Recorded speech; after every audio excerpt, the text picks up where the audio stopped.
ఇప్పుడు అన్ని పనులు అంటే ఒక ఆవిడ హౌస్ వైఫ్ గురించి మాట్లాడదాము. ఆవిడ అవన్నీ చేయడం గూడా అది అది కరెక్టేనా? అందరికి అందించి పరిగెత్తి, పరిగెత్తి, పరిగెత్తి ఇంకా ఆవిడ లైఫ్ గోల్ అదే అన్నట్టు అలా ఉండడం అలా కరెక్టేనా? అలవాటు పడిపోతారు కదా వాళ్ళు. హ్మ్. ఇప్పుడు పసిపిల్లాడు ఏడుస్తున్నాడనుకో, కోడలేదో పని చేసుకుంటుందనుకో, ఆవిడ తయారవుతోంది. అయ్యో! హ్మ్. నాయన ఏడుస్తున్నావు అని ఆటోమేటిక్‌గా ఎత్తుకుంటదావిడ. కోడలు కొడుకు కదా! వాడే ఏడుస్తాడు, వాళ్ళ నాన్న ఎత్తుకుంటాడు, వాడు ఎత్తుకుంటాడని వదిలేయలేదు కదా! తల్లి మనసు కదా! అయ్యో! పిల్లాడు ఏడుస్తున్నాడు అనుకుంటది, ఎత్తుకుంటుంది, గుండెలో హత్తుకుంటుంది, వాడికి పాలు కావాలో, ఏం కావాలో కల్పిస్తుంది. అలాగే ఈ పనులన్నీ చాలా ఇష్టంగా చేస్తారు. హౌస్ వైఫ్ అన్న తర్వాత హ్మ్. ఆడది అమ్మ మనసు అంటారు చూసావా? అది ఆ అమ్మ మనసు ప్రతి విషయంలోనూ గూడా అది వాళ్ళు పెద్దవాళ్ళై గడ్డాలు, మీసాలొచ్చి ఉద్యోగాలు చేసుకుంటున్న వాళ్ళకి పెళ్ళాలొచ్చినా సరే అమ్మ మనసే అది. అమ్మ మనసులో మార్పు రాదు. పిల్లాడు వస్తాడు కదా! సాయంత్రం ఆఫీస్ నుంచి వాడికి ఇష్టమైన కూర వండి పెడదాం. వాడికి ఇష్టమైన పని చేసి పెడదాం.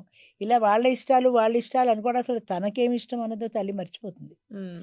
చాలా చాలా వరకు తల్లులు మర్చిపోతారు. ఎందుకంటే వాళ్ళ ఇష్టాలు తీర్చడంలోనే వీళ్ళ జీవితం వెళ్ళిపోతుంది. హ్మ్. నాకంటూ ఇది ఇష్టము, ఇవాళ నాకు ఇష్టమైంది వండుకుంటాను, ఇవాళ నాకు ఇష్టమైన చోటుకెళ్తాను, ఇవాళ నాకు ఇష్టమైన చీర కట్టుకుంటాను. అసలు వాళ్ళ ఇష్టం అనేది వాళ్ళకి లేదు. ఓకే. మర్చిపోతారు.